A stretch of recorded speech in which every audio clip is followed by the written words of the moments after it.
Time for Michigan's newest sports talk show, Mitten Madness. And here he goes. Defense win championship. Michigan sports talk from here in Battle Creek. The latest stories, the biggest games, all across the Mitten State. That's not something to play with. Streaming live and on demand on the 95.3 WBCK app. Your host, Da'Jzon Hughes. Good morning on this Saturday morning. Welcome back into another episode of Mitten Madness on 95.3 WBCK. I am your host, Da'Jzon Hughes. We're about to dive into an hour's worth of sports here inside of the Mitten. We're going to be talking Detroit Lions, everything that happened last week in their game against the Ravens, and everything that's going to happen this week in their game against the Browns. We're also going to talk Michigan and Michigan State football. Michigan State coming off a loss, their first of the year, and what was a fantastic game out on the West Coast. And then we're going to talk Michigan, who's coming off of a win against a tough Big Ten opponent, and how they expect to carry that momentum as they continue to move forward. Obviously, the Spartans will be looking to bounce back as well. And then we have to talk one of the biggest collapse and choke jobs of MLB history and what's happening with the Detroit Tigers as they try and win the AL Central, and if not, hopefully get a wild card playoff spot with the last weekend of the baseball season coming up literally now. But before we can get into all of that, I am doing absolutely fantastic. High school football happened last night. Always a fun time. This weekend, no Michigan football, so I get to take a little bit of a break and relax. Green Bay Packers did not serve me well last weekend, so hoping for a little bit of a change this weekend. Fall ball lacrosse is back in action, so I am living a fantastic life right now, and I hope that the sports world is treating you just as well. So let's dive into what is happening with the Detroit Lions. They played earlier this week. They had Monday Night Football this week against Lamar Jackson and the Baltimore Ravens. The Detroit Lions did not only show up to this game, but they showed out and they made it happen all over the field while they were able to come out with a close 8-point victory due to a 17-point fourth quarter. Looking at the game leaders, Lamar Jackson was fantastic for the Baltimore Ravens.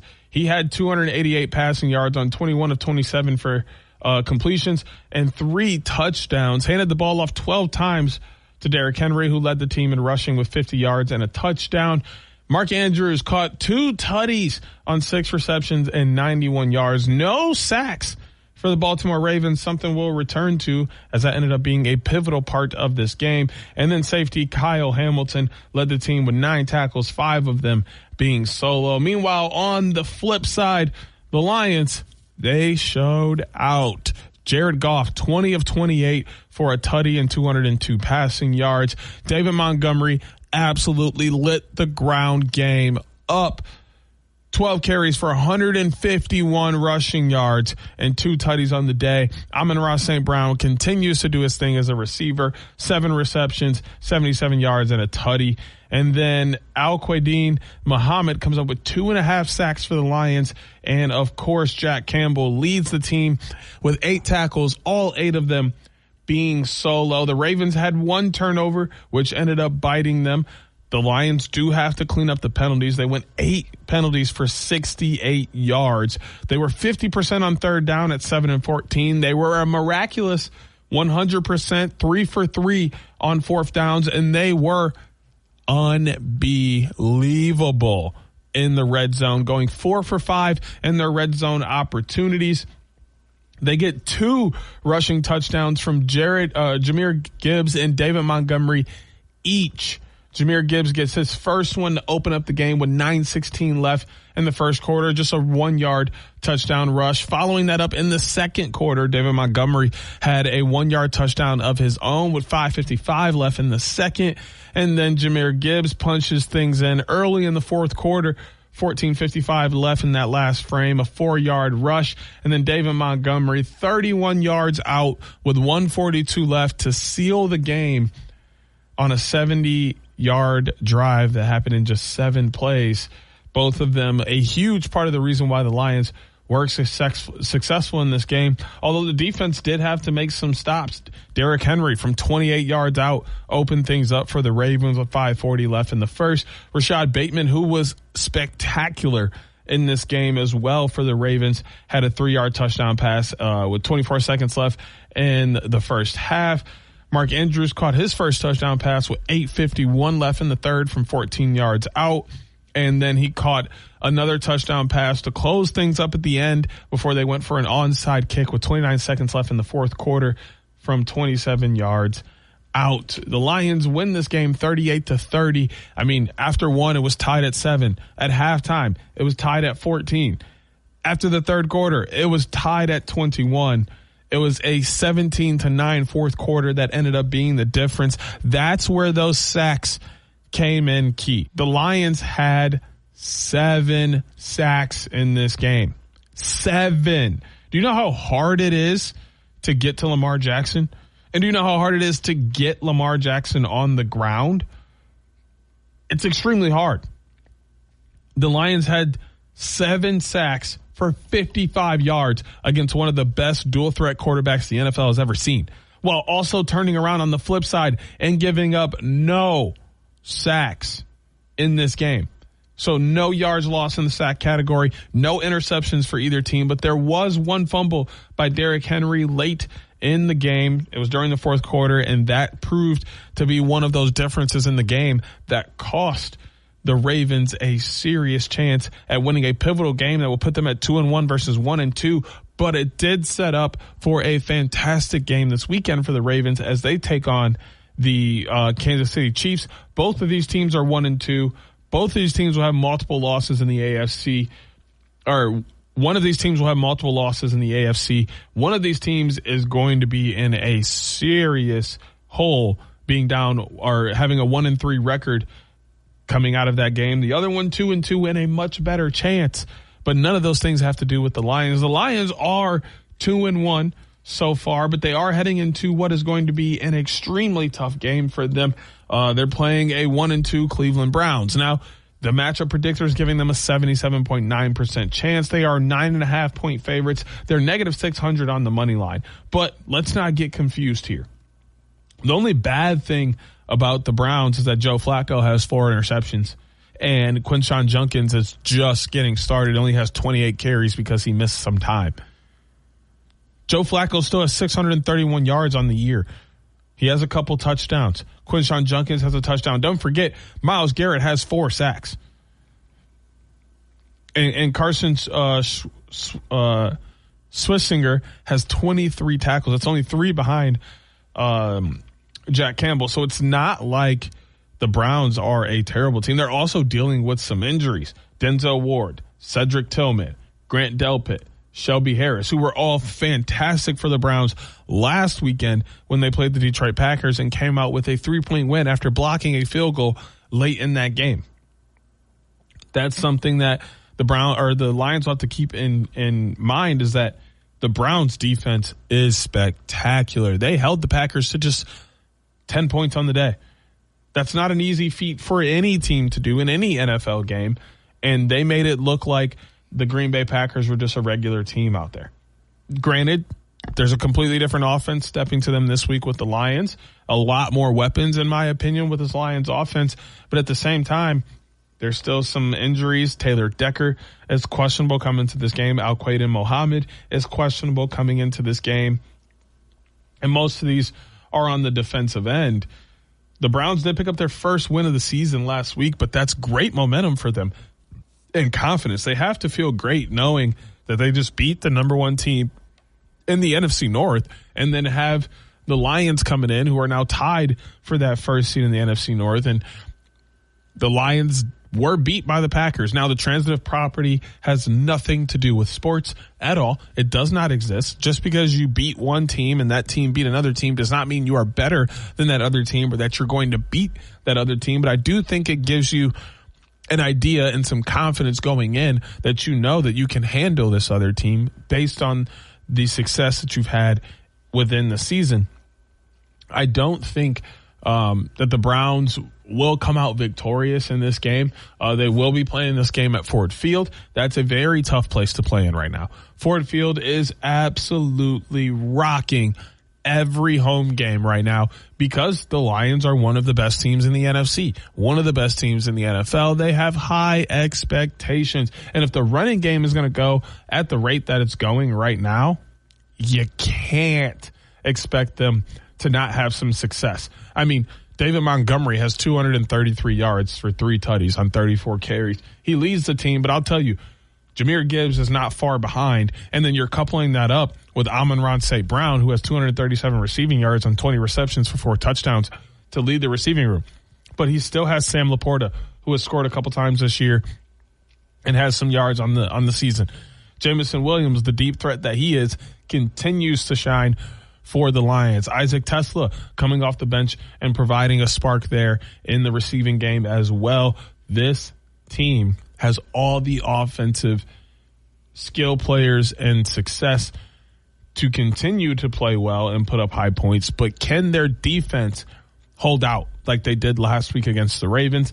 That's going to be the question week in and week out. It's not a matchup-based question. That's an every single week question because that is the weak part of this team. That doesn't mean that this defense isn't good. That doesn't mean this defense can't do it. But at the end of the day, if the Lions are going to lose games, 9 times out of 10, it's because the defense. If they can keep pace and make stops, the offense will run away from games and the Lions will be in great shape. I think they beat the Browns this weekend, but only time will tell. When we come back from the break, we'll be talking Michigan and Michigan State as they continue on with their college seasons. We'll be back with more Mitten Madness on 95.3 WBCK.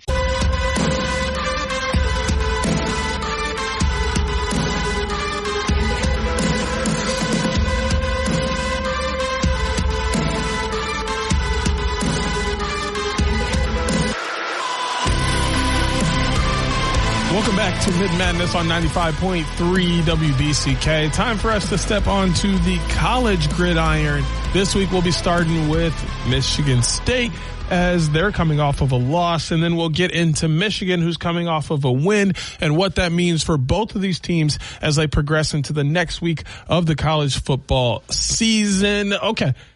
Let's talk about the Spartans and what happened for them. They ran into an absolute juggernaut in the USC Trojans. That's all this is. USC completely disrespected with their 25 ranking last week. I think they're much better than 25. I think they're better than the 23 that they're ranked this week. They have played spectacular football led by none other than Jaden Maeva, who's been fantastic at the quarterback position for them. Obviously, Mekhi Lemon has been their leading receiver, and Wayman Jordan has pounded things on the ground for them. This was an exciting game, 10-7 at the end of the first, and then it was 24-10 at halftime. USC holding a solid lead and looking to make progression to run away with this game, and that's when Michigan State came storming back. This game was 24-31 at the end of the third quarter. USC still holding a slight lead, and then USC able to pour in 14 more, while Michigan State only able to score once in that fourth quarter, leaving the score 45-31. The Spartans fall just short as Krishan McCray caught a 42-yard touchdown pass from Aiden Childs to open things up with 5:27 left in the first for the Spartans, that is. Then Martin Connington had a 29-yard field goal with 4:26 left in the second. Aiden Childs had a 4-yard touchdown run, followed up by a Jake Velling 1-yard pass from Aiden Childs. Both of those in the third quarter. And then Amari Kelly had a 75-yard touchdown pass from Aiden Childs with 2:39 left in the fourth before the Spartans did not score again. Jordan Maeva had a 1-yard touchdown run. Mekhi Lemon had a 4-yard touchdown run. Walker Lyons caught a 10-yard pass. Tanuke Hines caught a 7-yard pass. Mekhi Lemon caught a 40-yard touchdown pass. Jordan Maeva also had another 15-yard touchdown run, and Ryan Sayeri had a 25-yard field goal to give the Trojans 45 points on the day. The leaders from this game, Aiden Childs by far did not have a bad game, goes 12 of 21 for 3 tutties and 212 yards. Mekhi Frazier, 14 carries, 61 yards, bottled up for the most part and held out of the end zone. Amari Kelly goes 6 receptions for a tutty and 133 yards. No sacks for the Spartans. And Nakai Martinez, 7 tackles, 5 of them being solo. Jaden Maeva goes 234 yards on 20 of 26 passing and 3 tutties. Wayman Jordan had 157 yards, 18 carries, just couldn't find the end zone. Mekhi Lemon, 8 receptions, 127 yards and a touchdown. And then 1.5 sacks for Braylon Shelby, and Eric Gentry led the team with 6 tackles, all of them being solo. The Trojans put up 523 total yards, and they did have a turnover, but the Spartans only able to get 20 first downs. They had 6 penalties for 53 yards, something the Trojans will have to clean up as they had 11 penalties of their own for 82 yards. The Spartans go 5 of 11 on 3rd down and 0 for 1 on 4th. And the possession time was just about similar, sitting at about 29, 30 minutes for each team. The Spartans suffering their first loss of the year. They do start Big Ten play 0-1. The Trojans are already 2-0 in the Big Ten. The Spartans will be looking to bounce back this week against a team that will also be looking to bounce back. The Nebraska Cornhuskers, they're coming off a loss to Michigan, which we'll talk about a little bit more later. They're going to be hosting a second straight game in the Big Ten against a second straight team from Michigan. This game also going down at Memorial Stadium in Lincoln, Nebraska, 4 p.m.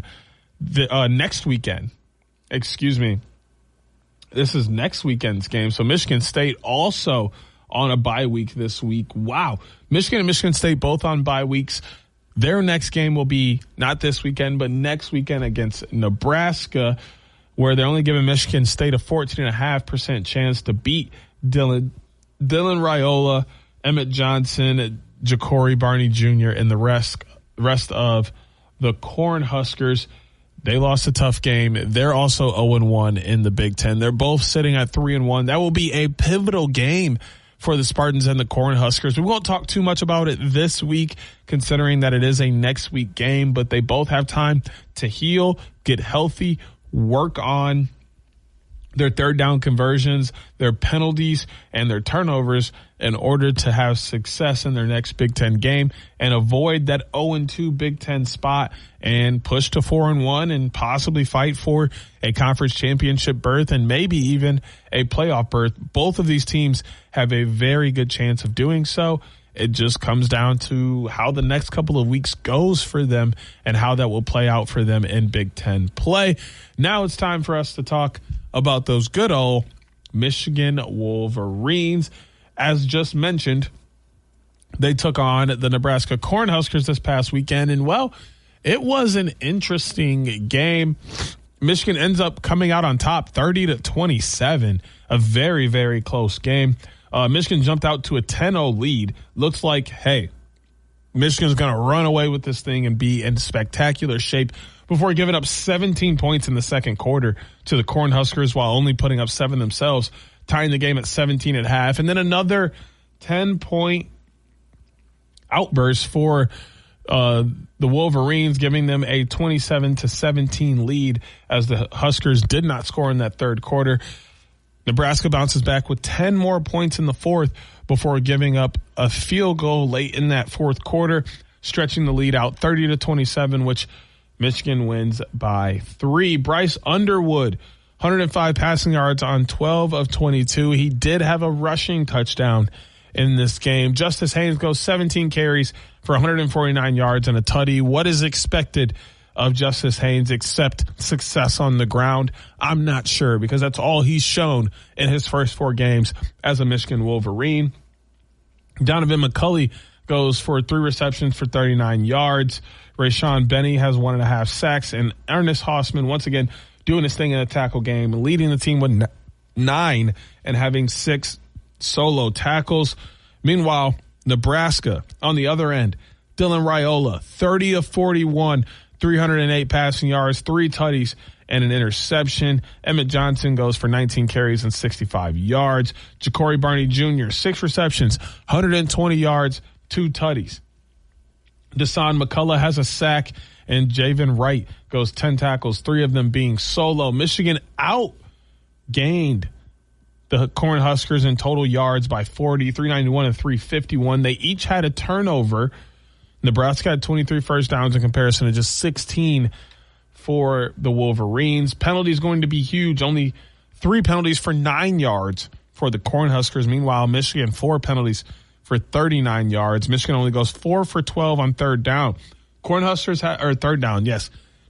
had success on fourth down, going 2 for 3, and they had the ball for about 7 to 8 more minutes than the Wolverines did. The Wolverine defense was just absolutely spectacular in this game as they go on to clear that 1.5 point spread that they were favored by. And of course they cashed in on the money line. The over for 48.5 hit in this game as well. Neither one of these teams should be upset. Nebraska played a fantastic game.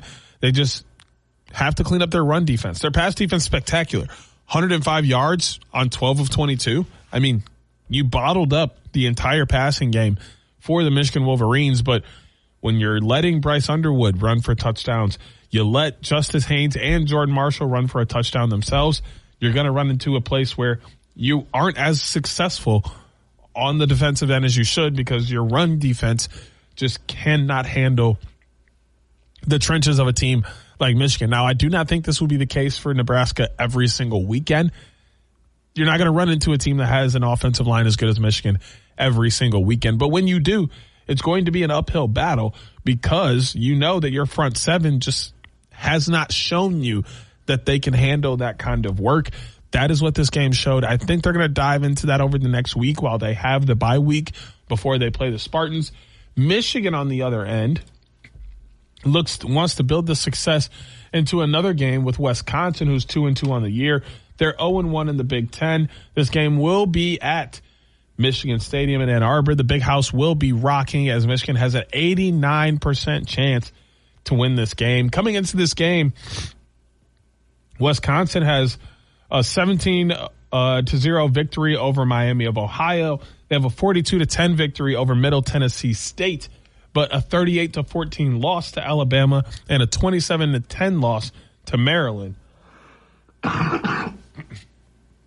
And that will make all the difference in this game. They're going to be looking to bounce back hard. Their quarterback, Danny O'Neal, is 60 of 85 on the year, 5 touchdowns, 5 interceptions, 640 yards. Dylan Jones, 35 carries for 154 yards and a tutty. Lance Mason leads the receiving room at 14 receptions, 177 yards and 2 tutties. Mason Reiger has 2 sacks, and Christian Allegrio leads their team with 19 tackles.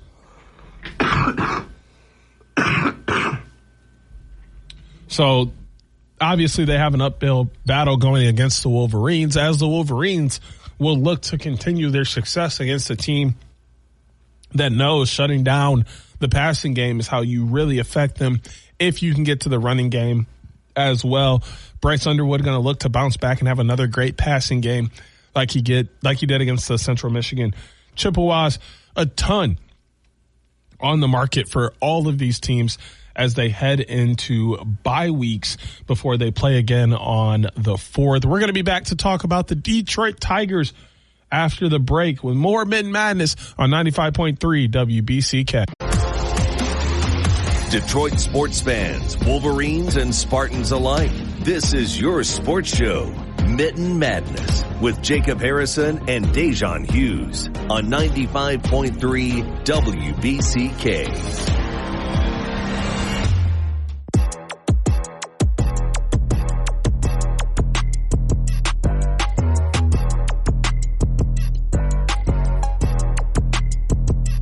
Welcome back into Mitten Madness on 95.3 WBCK. It's time for us to talk about the Detroit Tigers and how they are all making us sad. They're all making us crazy. And they all are making us about to pull our hair out. And let me tell you, my hair is basically non-existent. I keep a low buzz cut, and I've been pulling at it hard because we are on the brink of witnessing the biggest collapse in MLB history, the worst choke job of all time. No team has ever lost a divisional title after leading by more than 15 and a half games. No team has ever lost a divisional title by leading by 10 games or more going into September. Guess what the Detroit Tigers are currently doing? Sitting in second place in the AL Central after their series with the Cleveland Guardians. Let's do our quick standings rundown. The Phillies have clinched the NL East. The only other team in contention in the NL East for a playoff spot, the New York Mets at 82 and 77. The Milwaukee Brewers and the Chicago Cubs have also clinched playoff spots. The Brewers clinched the NL Central. The Reds still in contention for an NL wild card spot. The Dodgers have clinched the NL West. The Padres have clinched a playoff spot. The Diamondbacks still in play for an NL wildcard spot. Meanwhile, in the American League, the Blue Jays and Yankees have clinched playoff berths. The Mariners have clinched the AL West.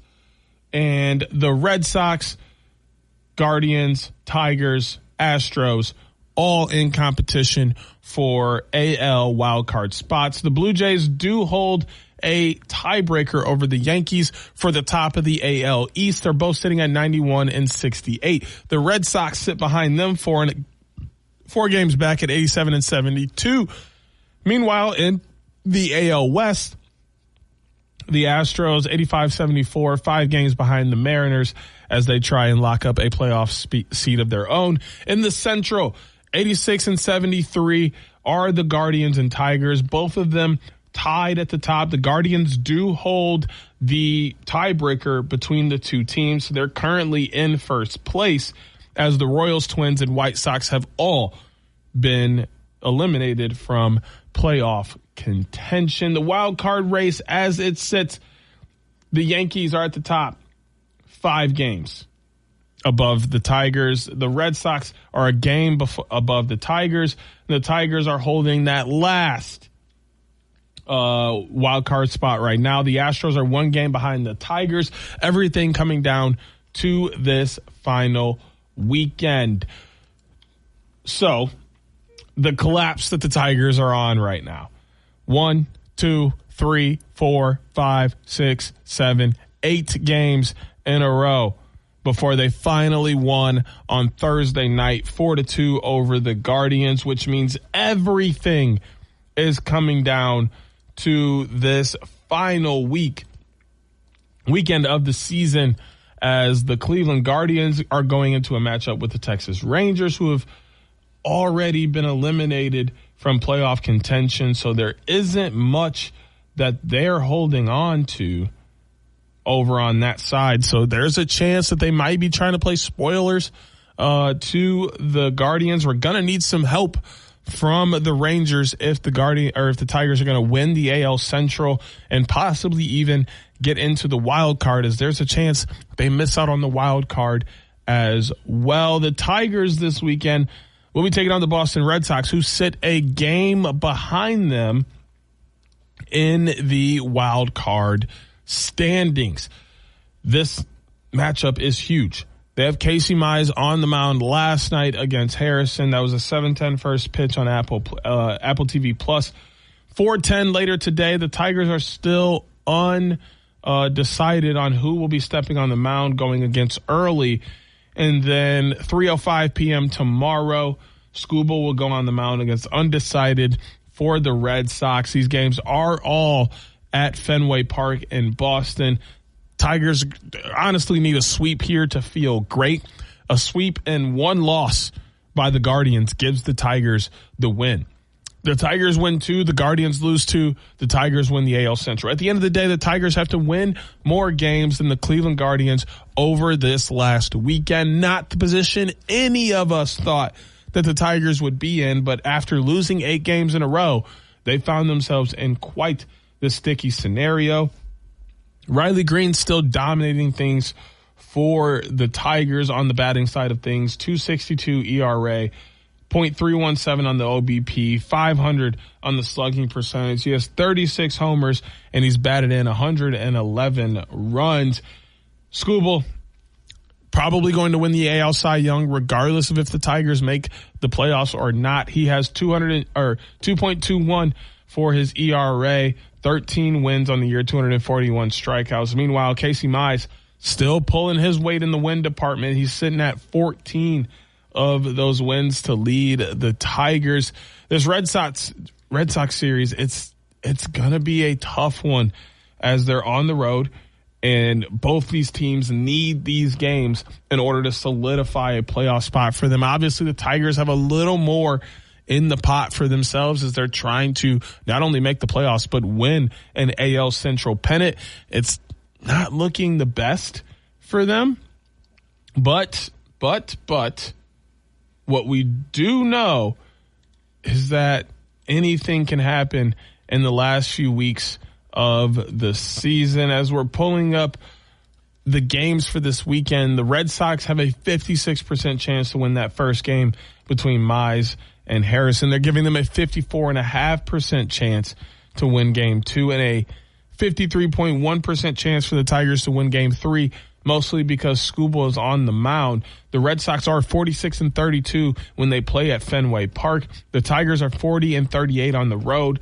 Not great for the Tigers. The bats are definitely going to have to go if they want to be able to win this series. Casey Mize, one of the better pitchers for the Tigers this year in terms of putting up 14 wins. And then obviously you have your ace Skubal coming through in the last game of the year, but you have to win one of the two games before Skubal gets on the mound in order to give yourself a chance of winning the AL Central, but also give yourself a better chance of not losing out on that final wild card spot to the team you're playing in the Boston Red Sox. Like, essentially, this series here, the winner goes to the playoffs, the loser does not. The Tigers have fought entirely too hard to be sitting in a series at the end of the year that will decide everything for these two teams, these two franchises. One of them is going packing Sunday night and getting ready for spring training. The other is packing and getting ready for the MLB playoffs. Such a huge series going down this weekend. And obviously there are implications for both these teams outside of this series, depending on what happens with other teams around the MLB. But man, this series is blockbuster for the Detroit Tigers. They cannot afford to lose more games. Them picking up a win on Thursday against the Guardians is going to turn out to be huge. It puts them in a position where they're tied and opens up so much to happen in this final weekend. Without that win on Thursday, we're having a completely different conversation right now. The Tigers just have to go out and win 2 of 3. And if we're being honest, 3 of 3 is the best. A 3-0 sweep of the Red Sox right at the end of the year is not only demoralizing to the Red Sox and gives you tons of confidence and momentum heading into the playoffs, but 9 times out of 10, it gives you an AL Central pennant. I said 9 times out of 10 because you do still need a loss from the Guardians by hands of the Texas Rangers. That is an uphill battle in itself.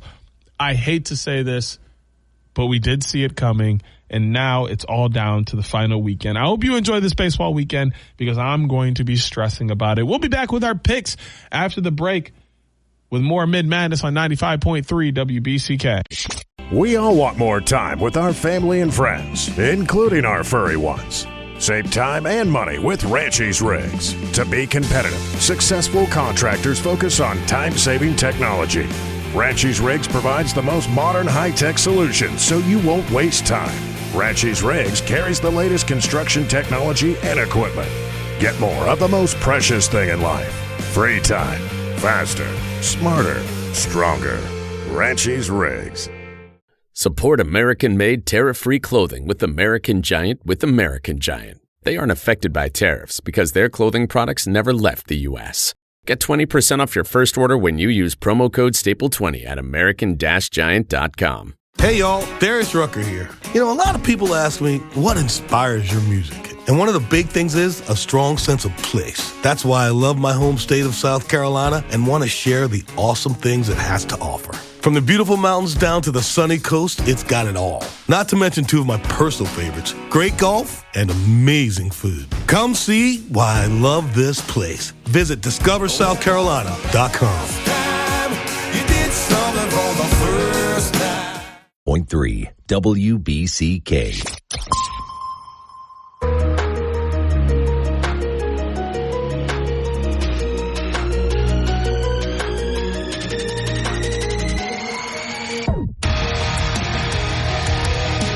Welcome back into Mitten Madness on 95.3 WBCK. It's time for us to get into our picks.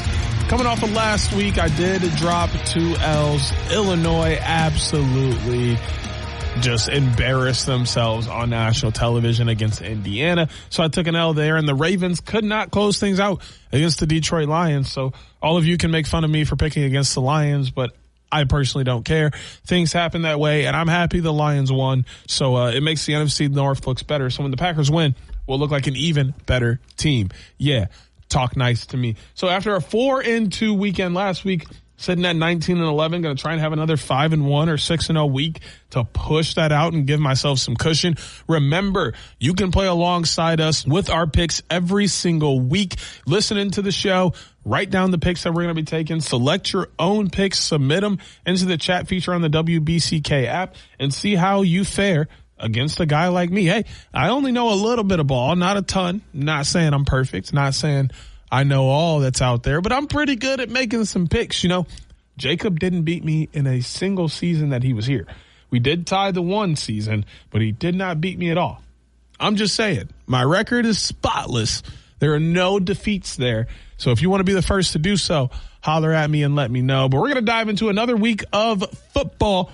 We're starting on the college gridiron, and all 4 of our college matchups this week are ranked matchups. We'll start with the Alabama Crimson Tide going on the road to Sanford Stadium in Athens, Georgia, to take on the Georgia Bulldogs. The Crimson Tide, 17th ranked team in the country, 2-1 on the year. This is their first SEC game.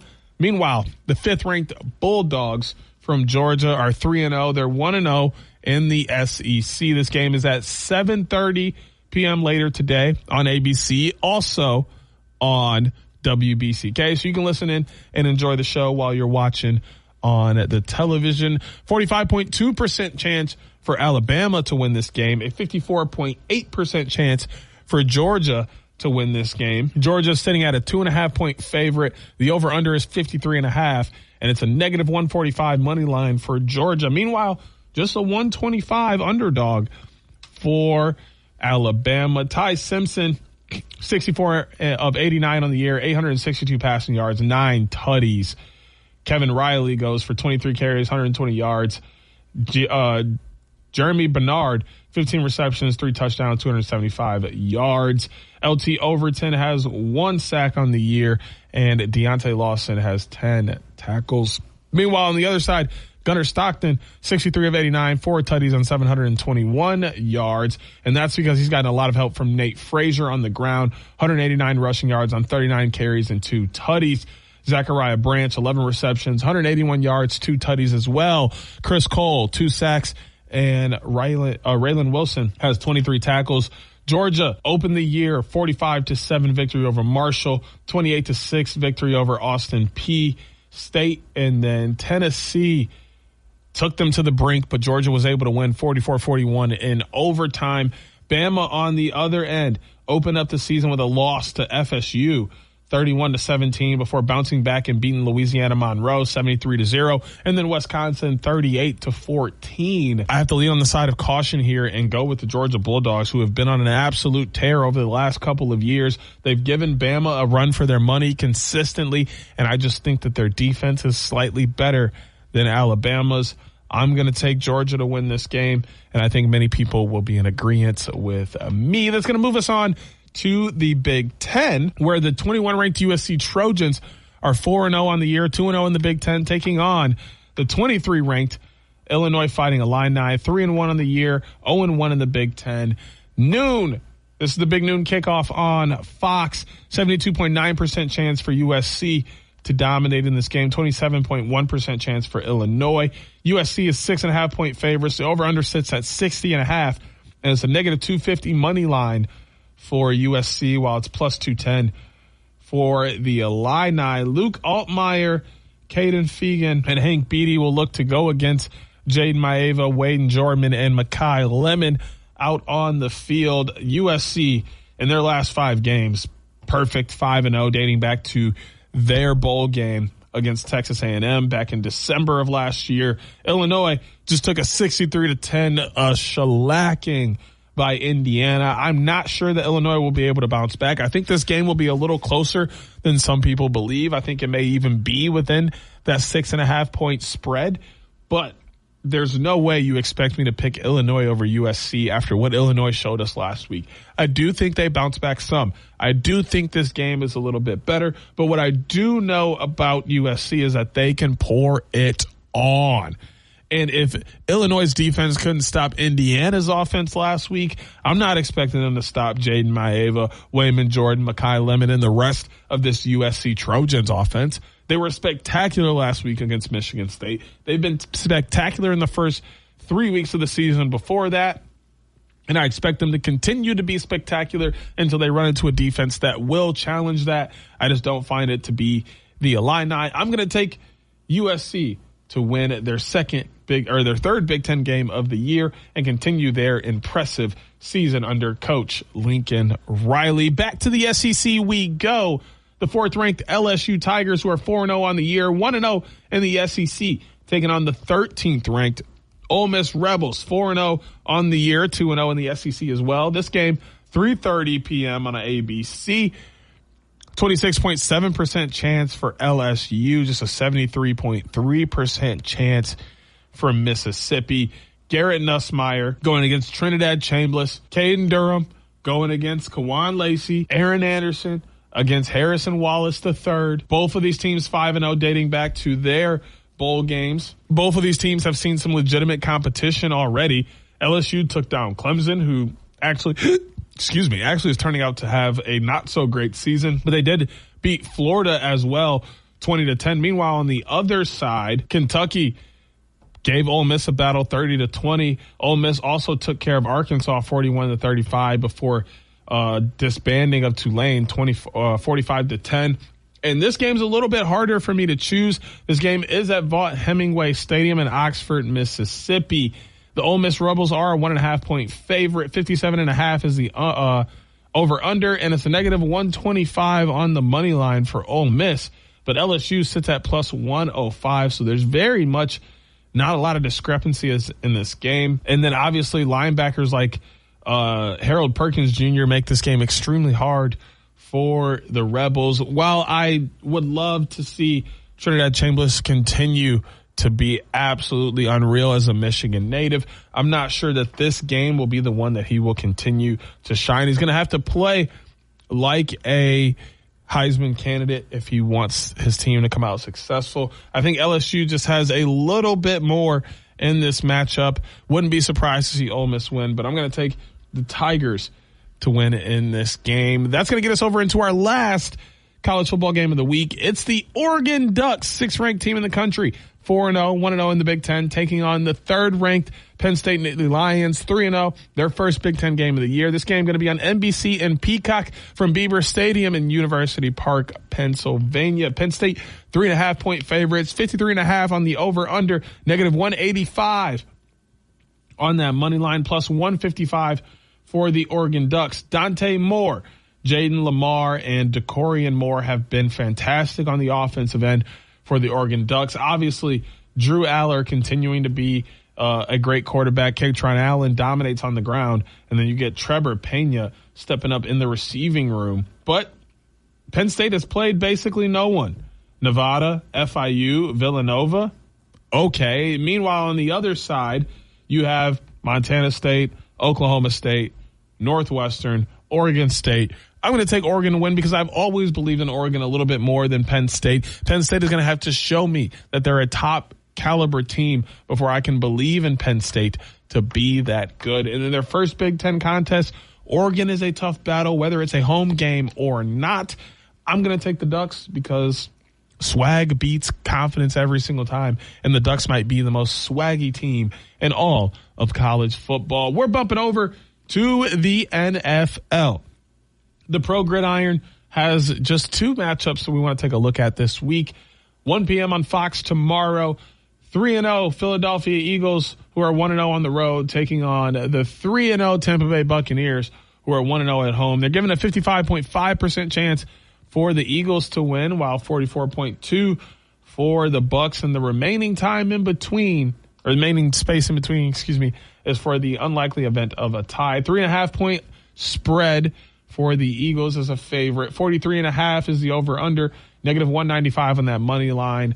Meanwhile, the Bucs are a plus 165 underdog. Baker Mayfield is questionable coming into this game with, I believe, a bicep injury. Tristan Wirfs questionable. Chris Godwin Jr., Mike Evans also may not play in this game. Mike Evans is doubtful. Chris Godwin Jr. is questionable. Those injuries enough are troubling, and I cannot take the Bucs to beat the Eagles. I do think it will be a great game. I do think it's a game that the Bucs have a chance to win, especially being at Raymond James Stadium in Tampa, Florida. But those injuries are significant, and the Eagles are the best team in the NFL until proven otherwise. I take the Eagles to win a tough game down in Tampa Bay against the Buccaneers, which gets us into our last game of the week. The Ravens taking on the Chiefs, a 51.1% chance for Baltimore to win, while 48.5% for the Chiefs, and the remaining is for a tie. 4:25 p.m. tomorrow on CBS. The Ravens are traveling to Arrowhead Stadium, where they will play at Gayhef Field in Kansas City, Missouri. We know all the names on both sides. The troubling thing for the Chiefs is that their leading rusher is Patrick Mahomes with 125 yards and 18 carries and 2 TDs. Isaiah Likely, Kyle Van Noy, and many others still sitting out for the Ravens. Rashee Rice on suspension, Brandon George, Christian Fulton, and others sitting out for the Chiefs. The big thing about this game is one of them is leaving 1-3. The other is leaving 2-2. 2.5 point spread for the Ravens as a favorite. Negative 150 on the money line. Plus 130 for the Chiefs. I'm taking the Ravens because I pretty much just don't like the Chiefs, and I do think that they're a better team this year. That gives me Georgia, USC, LSU, Oregon, Eagles, and the Ravens. What we have popping this week on WBCK is later today, 7 p.m. We have Georgia and Alabama taking the college gridiron for us at 7 p.m. And then we will also have Packers Cowboys right here on WBCK on Sunday night before we have Monday Night Football with the Bengals and the Broncos. You guys have a fantastic sports weekend, as I will do the same. We'll be back next week with more Mitten Madness on 95.3 WBCK. Join Da'Jzon Hughes every Saturday morning at 10 a.m. for Mitten Madness on 95.3 WBCK. Miss the show or want to run it back? Stream Mitten Madness on demand on the WBCK app. Sponsored by AirwayCashForJunkCars.com. They said it would be too hard to earn a degree while working full-time, but WGU offers flexible degree programs that I was able to finish on my time. There are no set login times, and better yet, courses and tests are all online and 100% whenever you want to do them. To learn more about how you can get your degree in IT, business, education, or healthcare, visit wgu.edu today.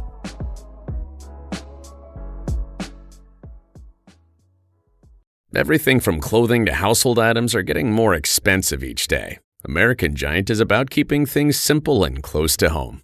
They aren't affected by tariffs because their products never leave the U.S. Support American-made tariff-free clothing with American Giant with American Giant. Get 20% off your first order when you use promo code STAPLE20 at American-Giant.com. That's 20% off when you use code STAPLE20 at American-Giant.com.